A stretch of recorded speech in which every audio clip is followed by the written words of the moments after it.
semana después del parto. Y las pelvis renales y pues la glucosura fisiológica, como dije, del embarazo se presenta en un 20% más que todo en los casos, ya en la primera semana postparto, desapareciendo más que todo después, ¿no?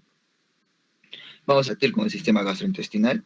Acá el estómago, tanto el intestino, todo lo que es el intestino grueso y delgado, van a volver a ocupar lo que va a ser la ubicación, ¿no? Abdominal, intraabdominal, ¿no? Ya que todos estos fueron desplazados por el crecimiento uterino, ¿no? Va a disminuir la secreción de pexina. Se ve que la motilidad y el tono gastrointestinal vuelven a la normalidad dentro de las 2 semanas, más que todo. Durante los primeros 2 a 3 días las mujeres van a estar sedientas, más que todo por la redistribución, ¿no? Circulatoria y el incremento de la diuresis, ¿no? Tanto estos dos se relacionan. Va a haber la aparición del estreñimiento, ya que es un hecho, ¿no? Porque es frecuente y está causado por los procesos fisiológicos del parto, ¿no? Pero también contribuyen a otros factores como la relajación muscular de lo que va a ser el muscular del recto, que va a tener de doble origen traumático y hormonal, ¿no? Los fármacos también administrados durante el parto y el alumbramiento, y el dolor causado por hemorroides, si es que tiene, o laceraciones, o la episiotomía que va a tener la mujer embarazada, ¿no? Que van a frenar un poco la defecación más que todo. La ingesta de líquidos y sólidos se retrasa más que todo cuando la mujer ha tenido un parto por cesárea hasta que éste se reanudan los ruidos hidrointestinales, ¿no?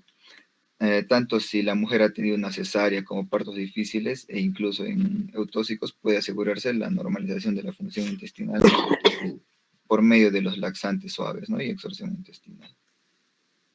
La función hepática se va a recuperar en la semana 23 recién. Y la evacuación de la vesícula biliar igual también hacia el duodeno se va a facilitar ya porque los órganos van a recuperar su situación normal a nivel intraabdominal. Vamos a ver también que el sistema respiratorio y el equilibrio ácido-base van a estar juntos, ¿no? Relacionados. Tanto el sistema respiratorio, van a haber cambios en la función pulmonar durante el puerperio, ¿no? Que estos van a ser muy rápidos después del alumbramiento, ¿no? Al modificarse igual siempre el contenido abdominal y la capacidad del tórax, ¿no? Al disminuir la presión que había en la cavidad abdominal y va a desaparecer lo que va a ser la acción progesterónica, el diafragma puede recién realizar de nuevo sus movimientos habituales, ¿no? Normales, que se va a restablecer una respiración abdominocostal, ¿no? En la mujer. Se ve que aumenta lo que va a ser el volumen residual, la ventilación en reposo en la mujer puerpera, el consumo de oxígeno. Se ve que disminuye la capacidad de inspiración, la capacidad respiratoria máxima. Desaparece lo que va a ser la alcalosis respiratoria con un descenso tanto del 5 a 10 milímetros de mercurio, ¿no? En la presión de oxígeno. Se ve que el volumen residual aumenta, pues, como dije, pero la capacidad vital más que todo y las capacidades inspiratorias descienden, ¿no? Y pues la capacidad respiratoria máxima, ¿no? También disminuye después del parto durante las primeras semanas postparto. Va a persistir más que todo un aumento de la ventilación en reposo y el consumo de oxígeno, ¿no? Así como una respuesta menos eficaz a la actividad física. Y con respecto al equilibrio ácido-base, pues los cambios en esto van a evolucionar simultáneamente con los cambios respiratorios. Durante el parto existe una hipocapnia, más que todo, un aumento del lactato y un descenso del pH, ¿no? En sangre materna más que, pero se va a prolongar durante el puerperio inmediato, ¿no? Un aumento del lactato va a seguir prevaleciendo, se va a ver una normalización de lo que va a ser la presión parcial de oxígeno hacia la normalidad del exceso de vasos más que todo y del pH, ¿no? Siendo también alrededor de la tercera semana postparto cuando se consiguen los valores normales de esto, ¿no? Y una disminución del pH en sangre materna. Ahora, también con respecto a los cambios cardiovasculares y hematológicos, se ha visto que tanto en la serie blanca, serie roja, en la coagulación sanguínea, volumen sanguíneo y gasto cardíaco va a haber cambios, ¿no? Durante el puerperio. Por ejemplo, en la serie roja, en el parto normal, generalmente la pérdida sanguínea es aproximadamente entre 400 a 500 mililitros de sangre por los partos vaginales, ¿no? Y casi el doble más que todo en cesáreas, lo cual siempre va a provocar una disminución más que todo de lo que van a ser los hematíes y la hemoglobina, ¿no? Una disminución al recuento de estos.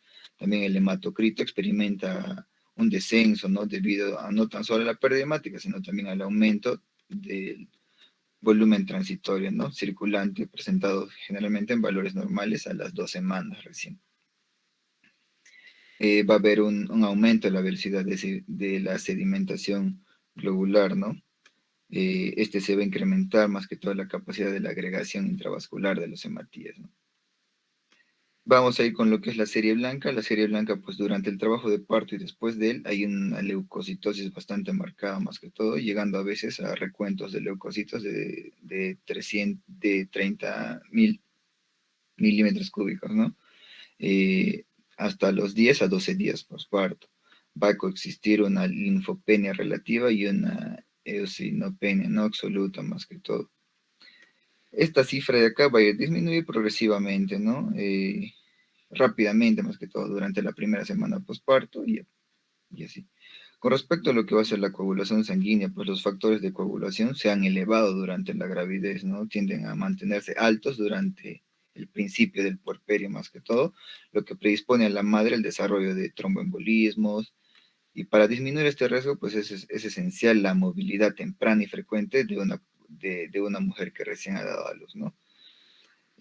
Tras el alumbramiento, más que todo, se produce un descenso brusco de lo que va a ser los números de plaquetas también en sangre, aumentar y que esto va a aumentar días después de haber dado a luz, ¿no? Justo con la adherencia plaquetaria, ¿no? Este fenómeno, junto con el anterior que mencioné, van a aumentar el riesgo de trombosis venosa, ¿no? El fibrinógeno, eh, el factor 8 y el plasminógeno van a descender de una forma rápida en lo que va a ser el posparto inmediato, pero luego estos van a aumentar sus niveles normales entre la cuarta a sexto día del puerperio, ¿no? Protegiendo hacia la puérpera frente a hemorragias. El sistema fibrinolítico también se activa inmediatamente después del parto, aumentando así la actividad del activador de plasminógeno, también los productos de degradación de la fibrina. El sistema fibrinolítico está en equilibrio dinámico también entre los factores que van a promover la coagulación, ¿no? Y como consecuencia de ello, después del parto, hay un aumento de la actividad fibrinolítica junto con el consumo de numerosos factores de coagulación, ¿no? Que van a sugerir un gran depósito de fibrina en el lecho placentario. Con respecto al volumen sanguíneo, se ha visto que durante la gestación se produce una hipervolemia, en la que el volumen total de la sangre pasa de 4 a 5 o a 6 litros, ¿no? Este aumento va a desaparecer de forma gradual, más que todo entre la segunda y la tercera semana posparto, siendo mucho más acusada en los primeros días, ¿no? También hay un aumento transitorio del volumen circulante al cesar la circulación placentaria, y este proceso más que todo va a ser responsable importante en la diuresis que existe en los primeros días, ¿no? Este aumento de la diuresis posparto en el puerperio y la diaforesis o aumento de la transpiración, ¿no? Que hemos visto también. Y alrededor de la tercera a séptimo día después del parto se observa siempre un descenso del volumen plasmático, ¿no? Con un aumento del hematocrito.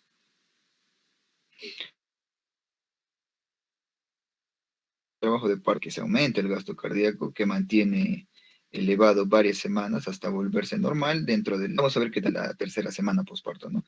Esto hace que el periodo posparto sea la época más que todo de mayor riesgo de también el gasto de insuficiencia cardíaca en mujeres con enfermedad cardíaca, si es que tiene, o con reserva cardíaca limitada. Vamos a ver también los cambios metabólicos y los cambios endocrinos, ¿no? Se ve que el metabolismo basal que se va a encontrar aumentado en el embarazo vuelve más que todo progresivamente a la normalidad lentamente, ¿no? En las primeras semanas postparto, de modo que en la semana 6 se va a asemejar más que todo ya al metabolismo basal de una mujer antes del embarazo, ¿no? La actividad metabólica es de predominio más que todo catabólico, al contrario que en el embarazo, ¿no? Los niveles séricos de lo que va a ser colesterol, triglicéridos, descienden más que todo rápido dentro de las primeras 24 horas postparto. Igualmente va a ocurrir con lo que va a ser las fracciones de lipoproteínas, alcanzándose siempre concentraciones similares a las que existen dentro del embarazo en la séptima o octava semana de parto, ¿no? Va a haber hiperlipemias postparto que se pueden controlar con lo que va a ser la dieta, ¿no? De la embarazada, de la mujer postparto, más que todo, digo, hecho que va a ocurrir durante el embarazo, ¿no? Las hiperlipemias, pero estas se pueden controlar a nivel postparto por lo que va a ser la dieta. El balance proteico vuelve a la normalidad durante el puerperio, la excreción de la creatina que se encontraba elevada, ¿no? Al final del embarazo se mantiene así al comienzo del puerperio, La uremia también desciende en el periodo puerperal, el nitrógeno residual es normal, el metabolismo de lo que va a ser los hidratos se normaliza pronto, la glucemia basal y postprandial más que todo disminuye en el posparto, principalmente durante los 3 primeros días, ¿no? Lo cual va a disminuir los requerimientos de insulina en mujeres diabéticas, si es que se habla de eso, ¿no? Y los niveles séricos de fosfatasa alcalina pues, hepática disminuyen hasta alcanzar más que todo los previos al embarazo alrededor de la tercera semana posparto. Y pues los cambios endocrinos van a estar relacionados con todos estos cambios, ¿no? Que se ve en cada sistema más que todo. Se ve que en los cambios endocrinos va a haber el eje hipotalámico, hipófisis, ovario, ¿no? Esto se va eh, en los cambios hormonales no más importantes tras el parto es la reanudación de la menstruación y la ovulación más que todo, ¿no? Se ve que los niveles elevados de prolactina para la secreción de leche, y cifras bajas de lo que va a ser la FSH y la LH, ¿no? En el momento en que todo aparece más que todo la menstruación, es variable más que todo, ¿no? En las líneas generales se puede afirmar que las mujeres no van a lactar al tiempo de aparición de la menstruación, que son dentro de las 7 a 9 semanas, ¿no? En cambio, para las que lactan dentro de este periodo se puede alargar hasta 35 semanas postparto en función de la lactancia, ¿no?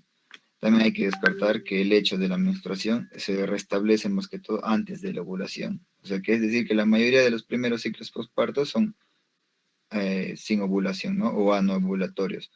Pero en aquellas mujeres que dan lactancia más de 6 meses, existe tendencia a ovular antes de tener la primera menstruación. Y pues cuando se inicia el destete, aumenta los niveles de LH igual, de estradiol, y a la vez que va a disminuir la concentración de lo que va a ser la prolactina, la función ovárica se restablece y la ovulación pues ocurre entre 15 a 30 días tras el destete, ¿no? El resto de los grandes cambios hormonales pues se van a producir tras el parto, ¿no? Los estrógenos, por ejemplo, los niveles de estrógeno varían en función a la lactancia materna para aquellas mujeres que no amamantan a sus hijos, ¿no?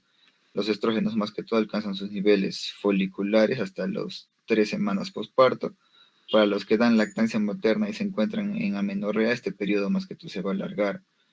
Y la FSH y la LH, pues los niveles están bajos, ¿no? Durante los 10 a 12 primeros días postparto en todas las mujeres que den o no lactancia materna.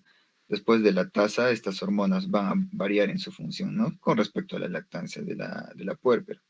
Así que en las mujeres que no lactan, los niveles se van a normalizar hasta las fases foliculares, ¿no? Dentro de la tercera semana posparto. Y en las que lactan, pues siguen disminuidos debido a la inhibición producida por la secreción, ¿no? de la gonadotropina coriónica. El lactógeno placentario, por ejemplo, el lactógeno placentario no se detecta después de los primeros días postparto. La hormona coriogonadotropa también se negativiza dentro del 11 y onceavo y 16avo día, ¿no? Postparto, siendo esta su baja muy acusada dentro de las primeras 72 horas. El cortisol se normaliza cuando se ha finalizado el puerperio, los niveles de insulina también se normalizan durante el puerperio, ¿no? Y bueno, dentro de estos cambios también se tiene que hablar de lo que son cambios psicosociales, que se puede hablar que son pocos acontecimientos que hay en la vida, ¿no? El hecho de dar a luz, el hecho de tener un hijo, ¿no? Se evalúa acá volver a vivir la experiencia, ¿no? Se habla frecuente, todos los datos del padre hablarán de la ocasión de haber visto nacer a su hijo, el relato de la experiencia vivida tanto de la madre a nivel de dar el alumbramiento, ¿no? Durante el trabajo de parto, también las respuestas de lo que van a hacer los padres, ¿no? La reacción materna y paterna a los procesos de trabajo de parto, al nacimiento van a variar, ¿no? Acá se evalúa lo que es la etapa de aceptación, la etapa de apoyo, la etapa de adopción de las nuevas responsabilidades, tanto de la madre, ¿no? En la etapa de aceptación, pues la aceptación en la primera etapa materna, ¿no? Durante el primer o segundo día. En la etapa de apoyo, ¿no? Es la segunda etapa materna, esta se denomina etapa de transición, la mujer comienza a recuperar la energía, hemos visto todos los cambios que va a ver a nivel general, a nivel de su matriz, y va a experimentar un mayor bienestar físico también, ¿no? El segundo y tercer día posparto es posible que todavía se siente insegura, como madre también más que todo.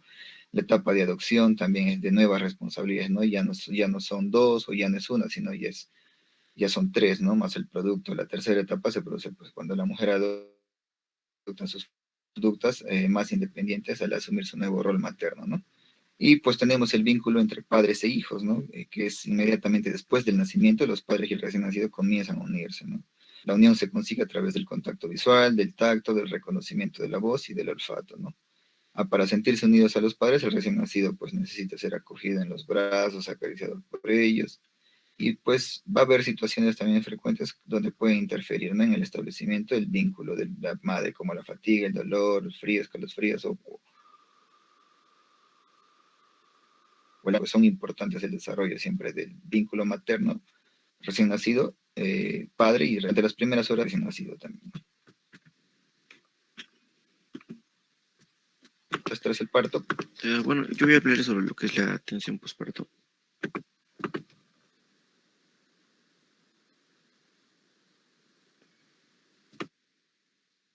Bueno, continuando, ¿no?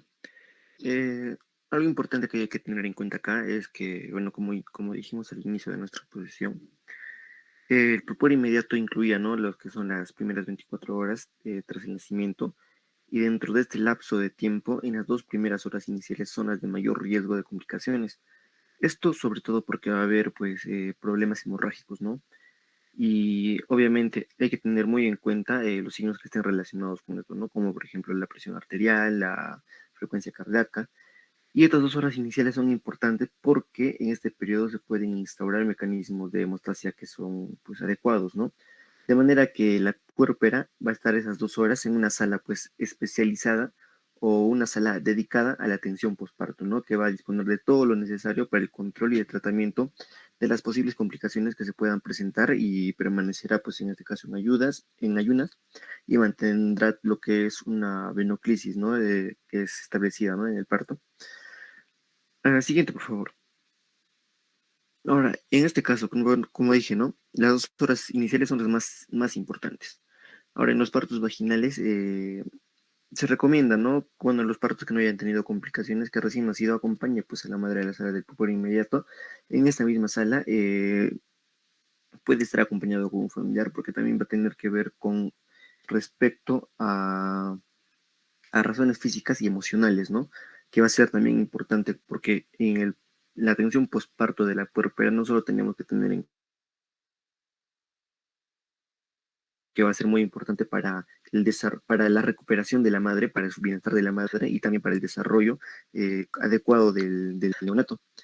Y obviamente aquí lo que tiene que pasar es que la madre tiene que ir a una sala de puerperio inmediato, ¿no? Y en este caso se tiene que animar pues a la emocional, bueno, que la madre inicie lo que es la lactancia materna lo más pronto posible, siempre y cuando ella esté conforme, ¿no?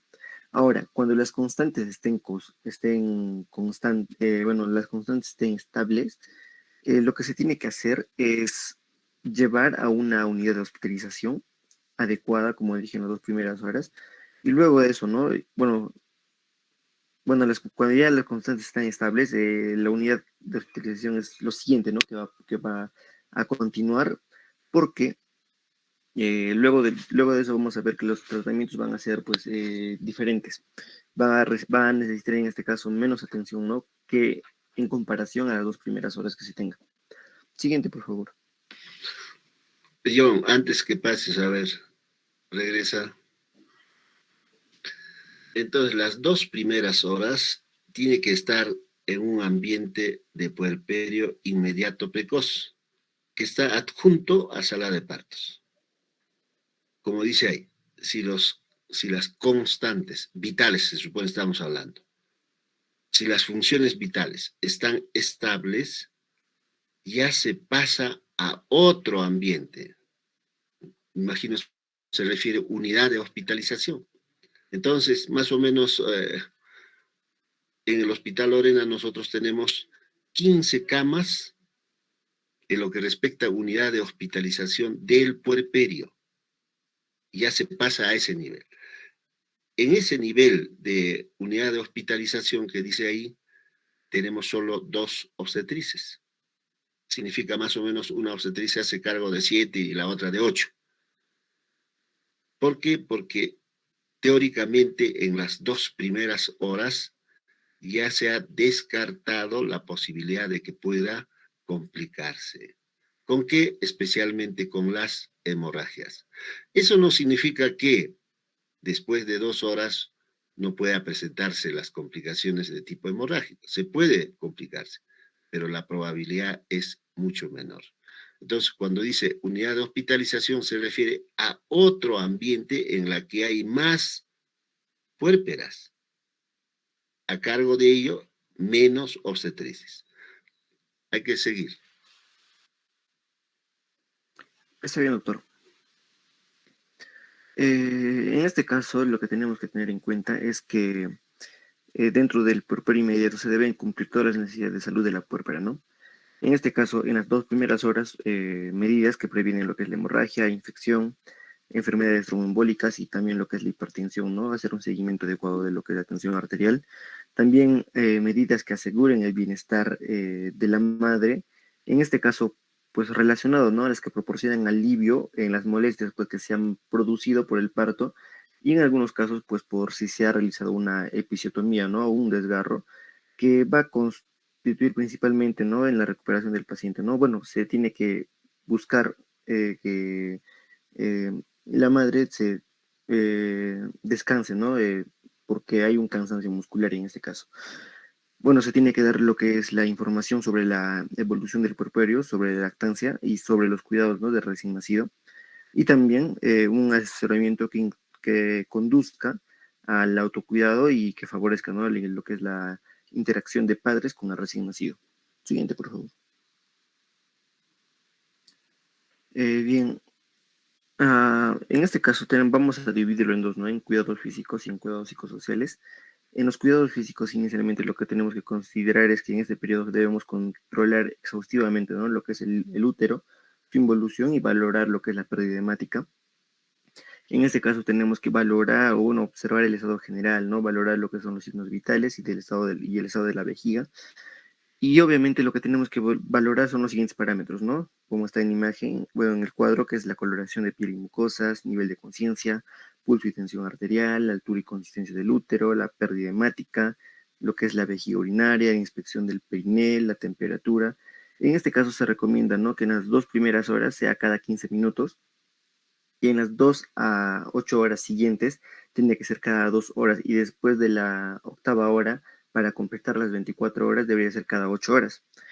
Pero eso también puede tener alguna variación, ¿no? En el caso de los controles, se recomienda, bueno, algunas guías dicen que los controles, si el parto es eutóxico, debería ser pues durante 1 hora cada 15 minutos, ¿no? Y si el parto es distóxico, como está en la imagen, que es cada 15 minutos por 2 horas, ¿no? Y en este caso, los procedimientos de observación deben efectuarse, ¿no? De manera cuidadosa y se tiene que intentar realizarlos simultáneos con otras actividades. ¿Esto por qué? Porque cuando hagamos el control hagamos alguna recomendación, tiene que ser, ¿no? Tiene que ser en menos tiempos posibles para que la paciente pueda tener, pueda tener un descanso, ¿no? Un sueño reparador, porque hay que tener en cuenta que el parto va a ser pues, muy cansado, ¿no? Para la paciente y en este caso pues es importante que tenga un buen descanso y por eso es cuando nosotros tengamos que observar el estado en el que se encuentra la paciente tiene que ser pues en tiempos que sean menores, ¿no? De manera que la paciente tenga más tiempo para descansar. Siguiente, por favor. Ahora, lo que puede aparecer en este caso son escalofríos, ¿no? Por temblores justo después del parto. Esto se relaciona, ¿no? En este caso con una respuesta neurológica o cambios vasomotores, más que con la frialdad, ¿no? De la sala de parto o la habitación de recuperación.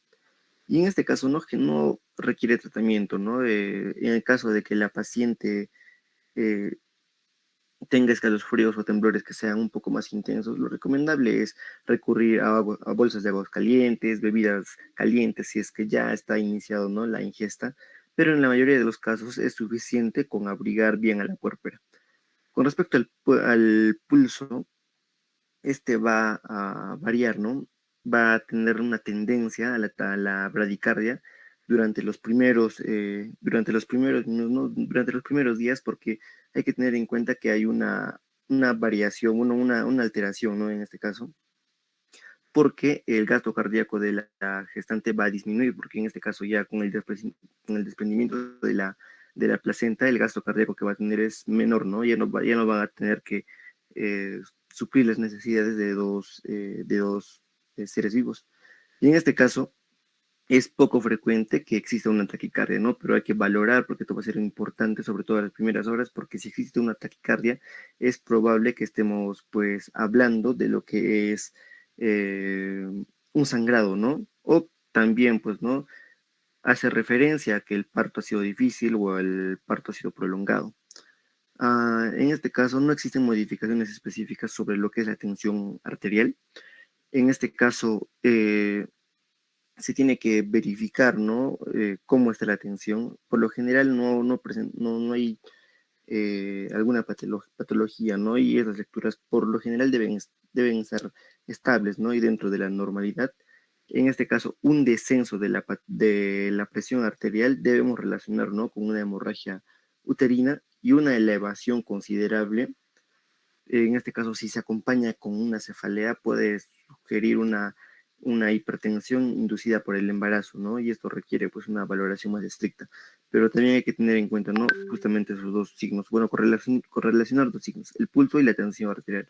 Un pulso alto, una frecuencia cardíaca alta con una tensión arterial baja, pues es indicativo de una hemorragia.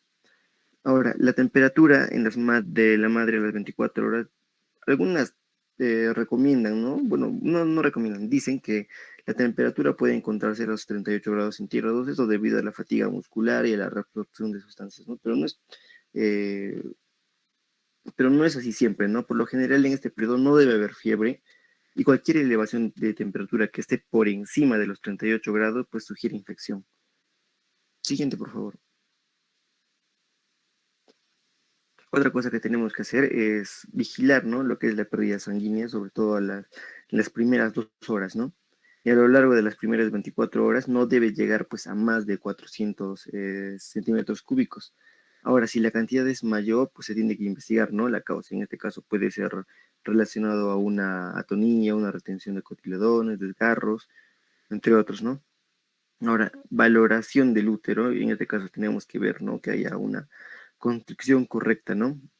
En este caso, el útero, si el útero se halla atónito o blando, se debe pues realizar un masaje suave, ¿no? En este caso es importante porque lo que pasa es que cuando termina la gestación o se desprende de la placenta, el útero se va a contraerse para evitar pues el sangrado, ¿no?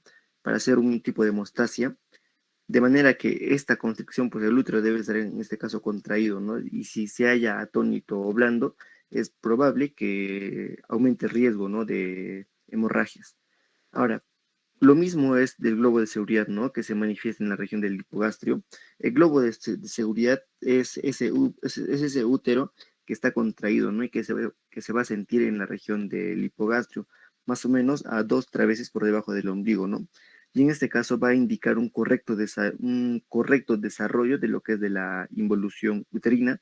Y tenemos que tener en cuenta, ¿no? Que este no esté, pues, suave, ¿no? Que no esté blando, porque puede estar relacionado con partos prolongados, polidramios, un embarazo gemelar, una atonía tras el alumbramiento. Y como dije, esto puede aumentar el riesgo de una hemorragia. Ahora, cuando el útero esté blando y después de haber realizado masajes, porque se tiene que realizar masajes, ¿no? En caso de que esto no se encuentre con un buen tono, a pesar de los masajes no recuperen ese tono, se recomienda, ¿no? Lo que es la administración de uterotónicos o incluso oxitóxicos, ¿no? Infusión intravenosa continua, en este caso, ¿no? Lo que es la oxitocina de 2 a 30 unidades internacionales en 500 centímetros cúbicos glucosalino, ¿no? Esto para aumentar, pues, el tono del útero. Ahora, con respecto a la cantidad de loquios, como hemos hablado, no hay diferentes tipos de loquios, pero lo que tenemos que tener en cuenta en este caso es que en las mujeres que son multíparas es previsible que haya pues que sean más abundantes, ¿no? Los loquios, y que en los primeros, bueno, al momento de levantarse, es, es cuando, bueno, cuando la paciente, ¿no? Inicia lo que es la primera deambulación y todo, es probable que ahí tenga, pues, mayor recurrencia de estos loquios. Ahora hay que tener en cuenta que es normal que haya unos loquios rojos, ¿no? Unos loquios de sangre en los primeros 3 días, ¿no? Luego de eso hay los loquios serosos, ¿no? Que puede ser más variable. También es importante recordar que los loquios van a variar de acuerdo a las mujeres. No es igual tanto en frecuencia como en duración, ¿no? En cada una va a ser diferente. Otra cosa importante es que la involución del útero se va a dar pues aproximadamente 2 a 3 semanas, ¿no? Después del parto. Siguiente, por favor. Antes que pases, solo para indicar lo que decía, si, si los loquios son hemáticos, 3 días, ya no es normal. Los loquios hemáticos se van a presentarse dentro de las 24 horas. Si los loquios siguen siendo hemáticos ya el segundo día, entre 24 y 48 horas, y peor de 48 a 72 horas, eso me está diciendo ya que estoy frente a un loquio patológico. Loquio patológico. ¿Qué tendría que pensar si los loquios siguen siendo hemáticos en el segundo día, 24 y 48, o 48 y 72 horas? Tendría que pensar que hay retención de restos. O de repente desgarros pequeños a nivel de vagina o a nivel del cuello uterino, que no son considerables, pero sí está generando sangrado. Por lo tanto, lo que tiene que quedar claro, loquios hemáticos dentro de las 24 horas. Después, segundo, a partir del segundo para arriba, ya serán 0 hemáticos. Y si yo observo loquios hemáticos segundo o tercer día, ya tengo que sospechar alguna patología. Sigamos. Está bien, doctor. El siguiente, por favor, Lucas. Otra cosa importante es estimular, ¿no? Lo que es la micción espontánea. En este caso, 6 a 8 horas posteriores, ¿no? Para prevenir lo que es una superdistensión vesical, que esto pues va a impedir, ¿no? Lo que es la contracción del útero y obviamente también va a llevar a hemorragias, ¿no? O un riesgo de hemorragias. Así que se recomienda, pues, ¿no? Que la puérpera tenga una micción lo más antes posible, ¿no? Algunos dicen alrededor de 2 horas, que tiene que ser, ¿no? Inmediatamente después de que la paciente salga, ¿no? De esa unidad de cuidados de puerperio precoz. Y esto, pues, en este caso se tiene que buscar, ¿no? Lo que es la estimulación, ¿no? Ya sea con agua caliente sobre el periné o hacer que tome más líquidos.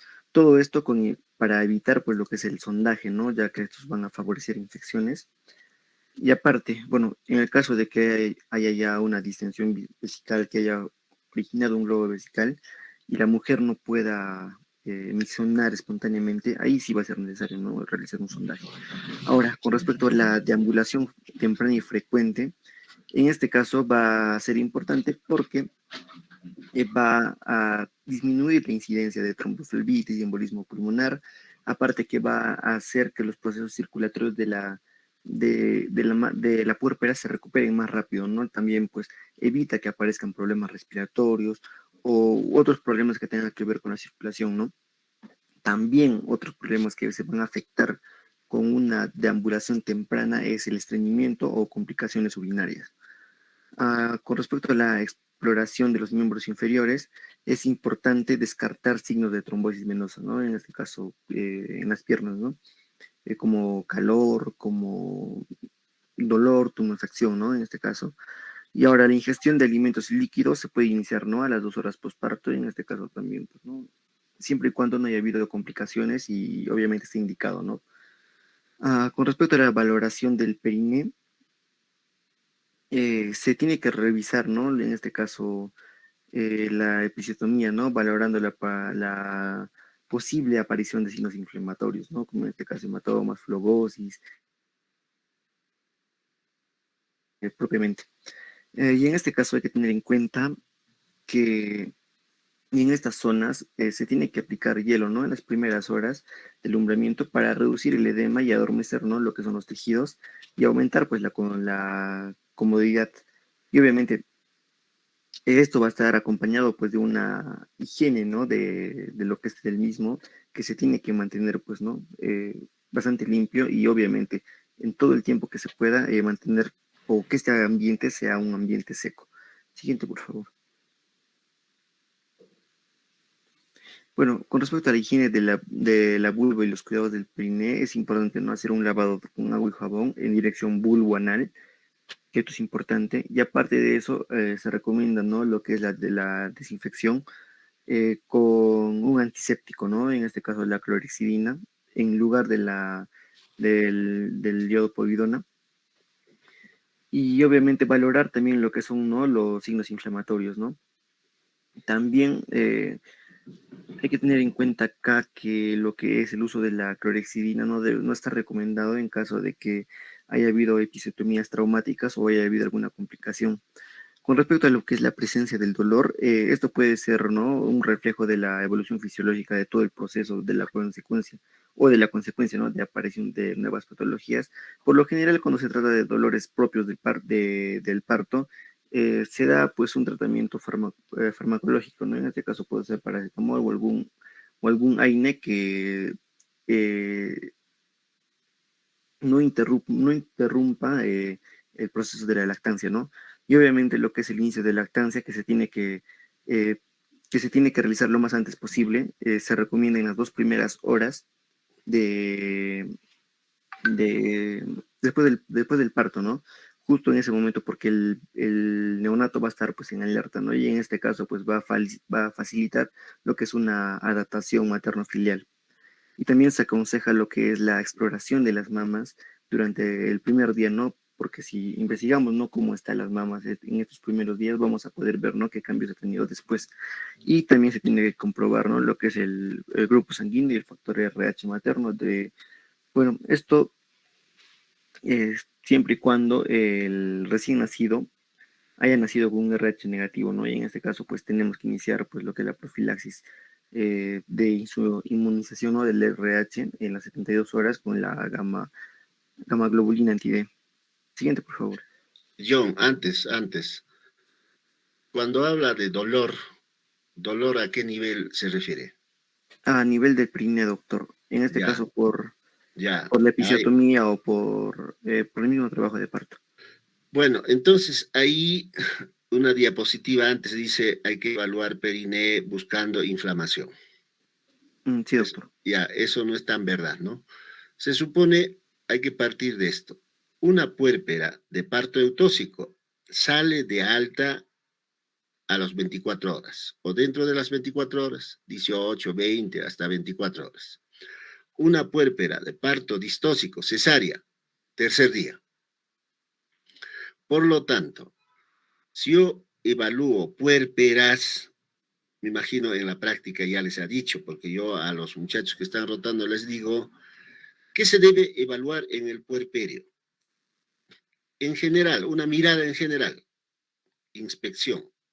Luego, funciones vitales. Pero lo que tenemos que centrarnos en la evaluación del puerperio será pues cómo están las glándulas mamarias, cómo está el útero, características que en la práctica tendría que explicarles, y cómo está el periné. En el periné evalúo dos cosas, ¿sangra o no sangra? O cómo están los loquios.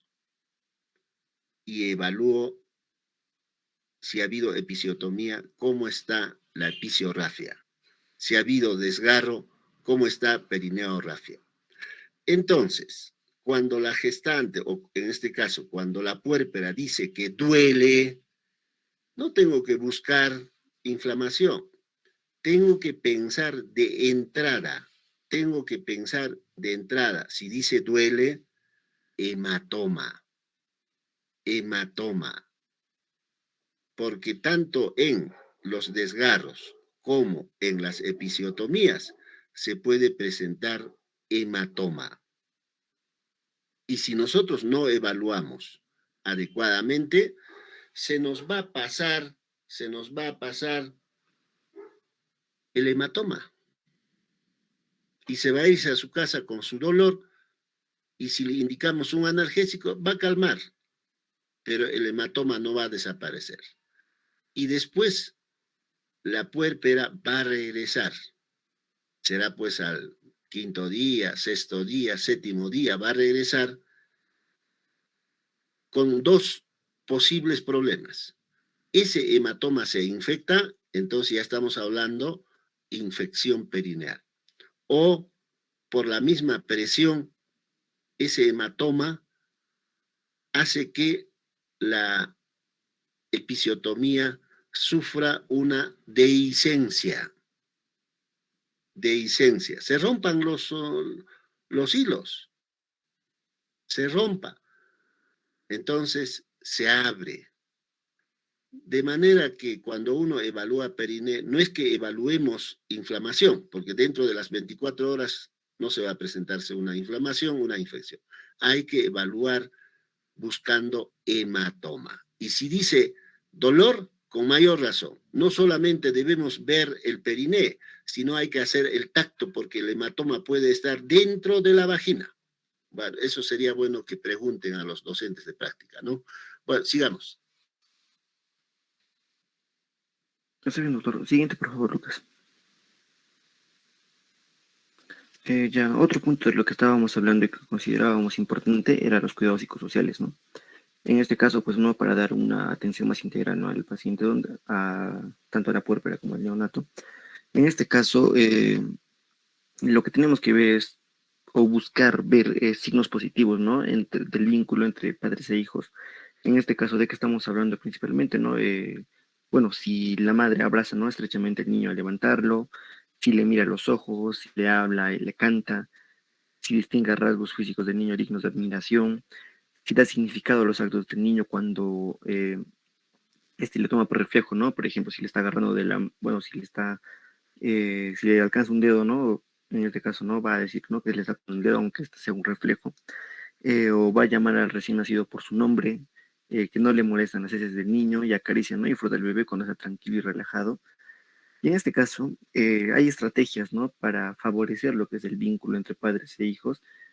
Y obviamente, lo que se tiene que hacer en este caso es promover, ¿no?, lo que es el contacto visual, donde se aconseja a los padres colocar al niño, ¿no?, de manera que pues, se puedan ver unos a otros en una distancia óptima, ¿no? En este caso, pues, lo recomendable es de 20 a 25 centímetros, ¿no?, por lo menos.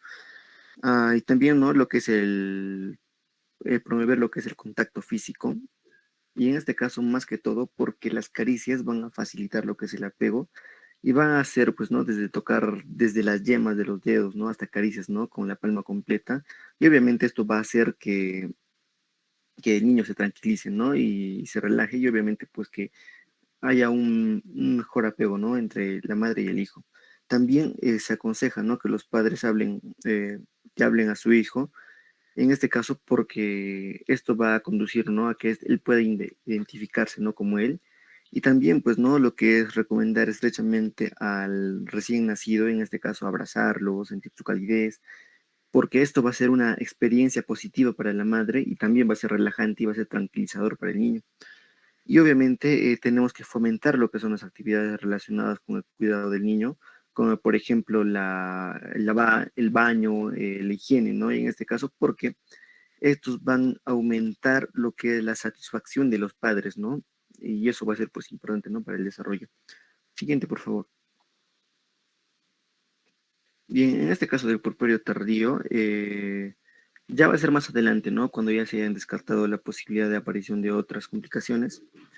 En este caso, el objetivo va a radicar en favorecer, ¿no?, la completa recuperación física de la mujer, como, y también, ¿no?, como en servir de elemento de apoyo, ¿no?, a la madre en esa nueva situación, favoreciendo, ¿no?, lo que es este establecimiento, ¿no?, de lo que hemos hablado, ese vínculo madre-hijo, que es importante que se dé, ¿no?, para el correcto desarrollo tanto tanto, bueno, para la recuperación de la madre y para el desarrollo de lo que es del niño.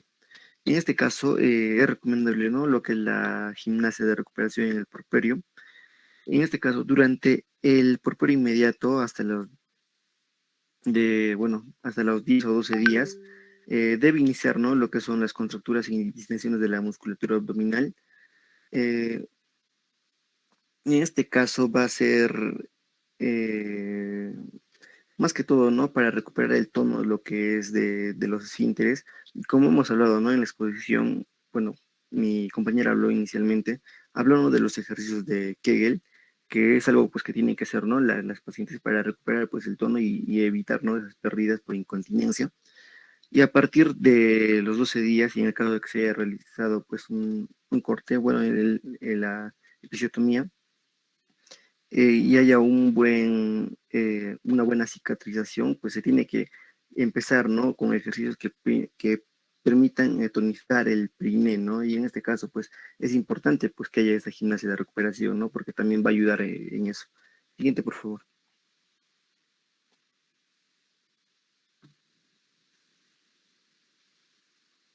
Bien, hablando de los talleres de lactancia, en este caso estos van a ser importantes porque va a ser un proceso donde van a participar y van a participar, ¿no? En ciertas actividades y esto va a ser pues no solo una madre, ¿no? Van a ser varias madres, de manera que se van a reunir de forma periódica dentro de un centro de salud, ¿no? Donde van a recibir pues la tutela de una persona pues que sabe del tema, ¿no?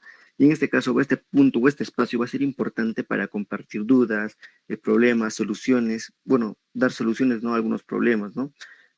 O aprender técnicas, recursos, o buscar y lograr, ¿no? Juntas mantener lo que es la lactancia satisfactoria, ¿no? Todo el tiempo que deseen.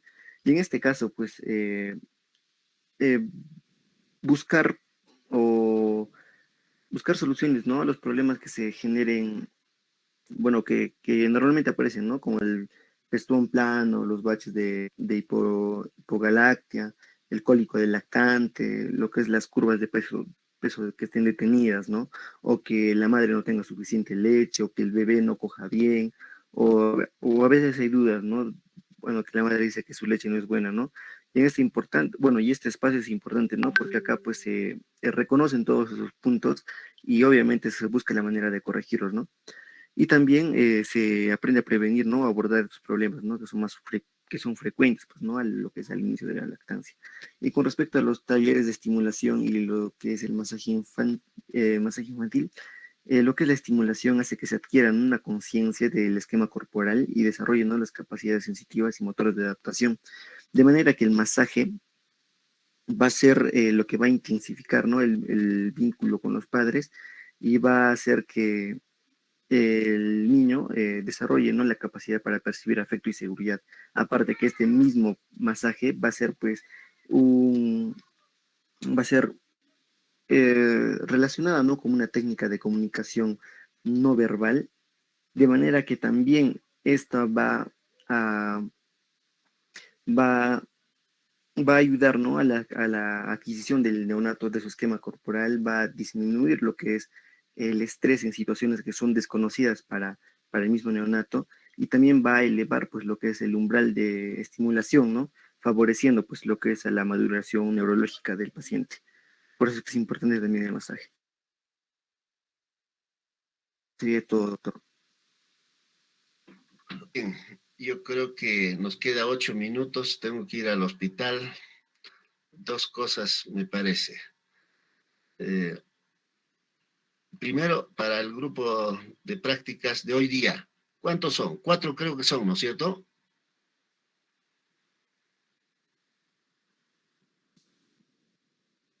Ya está.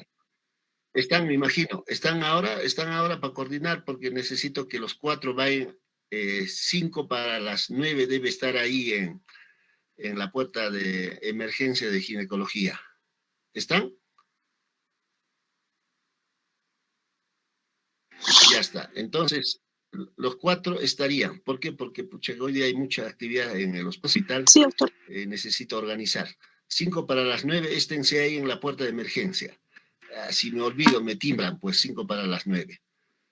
Vamos a organizarnos de manera que estén los 4 de 9 a 11, porque a las 11 tengo una reunión en la región, entonces debo de salir. Entonces aprovechamos de 9 a 11. Ya, ese es uno. Dos, no vamos a terminar con los temas.